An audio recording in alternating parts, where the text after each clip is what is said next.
नमस्ते। आज हम स्वर्गीय वक्ता राजीव दीक्षित के दिए हुए कुछ खास आयुर्वेदिक घरेलू नुस्खों और उनके पीछे के सिद्धांतों को समझेंगे। ये बातें बहुत ही सरल हैं लेकिन काफी प्रभावशाली मानी जाती हैं। तो चलिए शुरू करते हैं। क्या ये हो सकता है कि हर बीमारी का इलाज हमारी अपनी रसोई में ही छिपा हो? इन विचारों के मुताबिक इसका जवाब है हाँ। मतलब असली सेहत की चाबी कहीं बाहर नहीं, बल्कि हमारे रोज के खाने पीने में ही है। तो चलिए सबसे पहले उस मूल सिद्धांत को समझते हैं जिस पर ये सारी बातें टिकी हैं। इन विचारों के अनुसार ज्यादातर स्वास्थ्य से जुड़ी परेशानियां खून में एसिडिटी यानी अम्लता के बढ़ने की वजह से ही शुरू होती हैं। तो फिर इसका हल क्या है?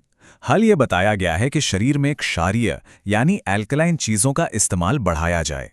ऐसा माना जाता है कि अगर हम ऐसा करते हैं तो हाई ब्लड प्रेशर, कोलेस्ट्रॉल और मोटापे जैसी कई दिक्कतों को कंट्रोल करने में मदद मिल सकती है। अच्छा, तो कैसे पहचाने कि कौन सी चीज एसिडिक है और कौन सी अल्कलाइन? देखिए, इसके लिए एक बहुत ही सीधा साधा नियम दिया गया है। जिन फलों में रस होता है वो ज्यादातर एसिडिक माने जाते हैं, और जिन फलों में रस नहीं होता जैसे कि सेब, केला, अमरूद, ये सब क्षारीय होते हैं। इसी तरह मेथी, गाजर, पालक और लौकी जैसी सब्जियां भी अल्कलाइन की गिनती में आती हैं। अब खान पान के इस सिद्धांत के अलावा दिन की शुरुआत कैसे की जाए, इसके लिए भी कुछ आसान से नियम बताए गए हैं। चलिए देखते हैं कि सुबह की वो कौन सी आदतें हैं जो सेहत के लिए अच्छी हैं। यहाँ कुछ उपाय तो काफी अनोखे हैं जो शायद सुनने में अजीब लगे, जैसे कि सुबह की पहली लार का इस्तेमाल। सलाह दी जाती है कि इसे आंखों के नीचे डार्क सर्कल्स पर या फिर एक्जिमा और दाद जैसी स्किन प्रॉब्लम्स पर लगाया जाए। और हाँ, मुंह के छालों को पेट की गंदगी का संकेत माना गया है। इसके लिए सुबह उठते ही पानी पीना एक कारगर उपाय बताया गया है। और मान लीजिए किसी को नींद आने में दिक्कत होती है तो उनके लिए भी एक बहुत ही आसान सा उपाय है। रात को सोने से पहले नाक के दोनों छेदों में गाय का हल्का गर्म घी सिर्फ एक एक बूंद डालना। कहते हैं इससे नींद अच्छी आती है, खर्राटे कम होते हैं और तो और याददाश्त भी बेहतर होती है। तो सुबह की आदतों के बाद अब सीधे अपनी रसोई में चलते हैं। देखते हैं कि आम बीमारियों के लिए वहाँ कौन-कौन सी दवाइयाँ मौजूद हैं जो एक औषधि की तरह काम कर सकती हैं। जैसे हाई ब्लड प्रेशर के लिए फिर से वही बात, मेथी दाना और लौकी के जूस जैसे अल्कलाइन फूड्स लेने की सलाह है। अगर अस्थमा की दिक्कत है तो दालचीनी पाउडर को शहद या गुड़ के साथ लेना फायदेमंद बताया गया है। इसके अलावा रोजाना 50 ग्राम कच्चा नारियल चबाने से भी आराम मिल सकता है।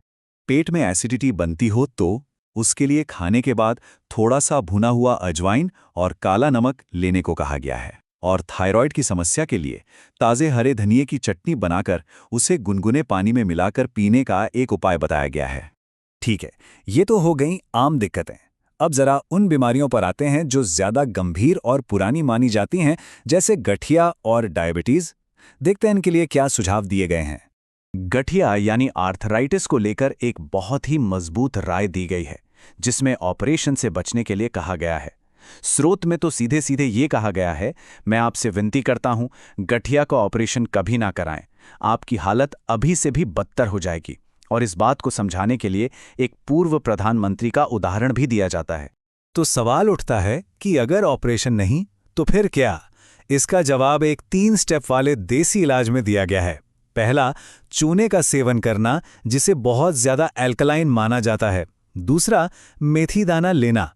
और तीसरा, हरसिंगार या पारिजात पेड़ की 4-5 पत्तियों को उबालकर उसकी चाय पीना। डायबिटीज के लिए 1 चम्मच मेथी दाना और 1 चम्मच त्रिफला चूर्ण को रात भर पानी में भिगोकर सुबह उस पानी को पीने और मिश्रण को चबाने का सुझाव है। वहीं किडनी स्टोन के लिए पाखंड भेद नाम के पौधे का काढ़ा लेने की सलाह दी गई है। लेकिन यहाँ एक बहुत ही जरूरी चेतावनी है जिस पर ध्यान देना बहुत जरूरी है। जिन लोगों को किडनी स्टोन है उन्हें चूने का सेवन कभी नहीं, बिल्कुल नहीं करना चाहिए। अच्छा, ये सब तो हो गए इलाज, लेकिन कुछ चीजें ऐसी भी हैं जिनसे बचने की सलाह दी गई है, खासकर आज के दौर के खान पान और आदतों को लेकर। चलिए उन पर एक नजर डालते हैं। नूडल्स के बारे में तो एक बहुत ही चौंकाने वाली बात कही गई है। सबसे खराब खाद्य पदार्थ, कचरे का भी कचरा, वो है नूडल्स। इसमें यह दावा किया गया है कि यह सड़े हुए मैदे से बनता है और इसके स्वाद के लिए कथित तौर पर सूअर की चर्बी के रस का इस्तेमाल किया जाता है। और फ्रिज को लेके जो सलाह है वो तो शायद हमारी रोज की आदत के बिल्कुल उलट है। कहा गया है कि फ्रिज से खाना निकालकर उसे तुरंत गर्म करना गलत है। इसके बजाय खाने को बाहर निकालकर करीब 48 मिनट तक छोड़ देना चाहिए और फिर उसे कमरे के तापमान पर ही खाना चाहिए।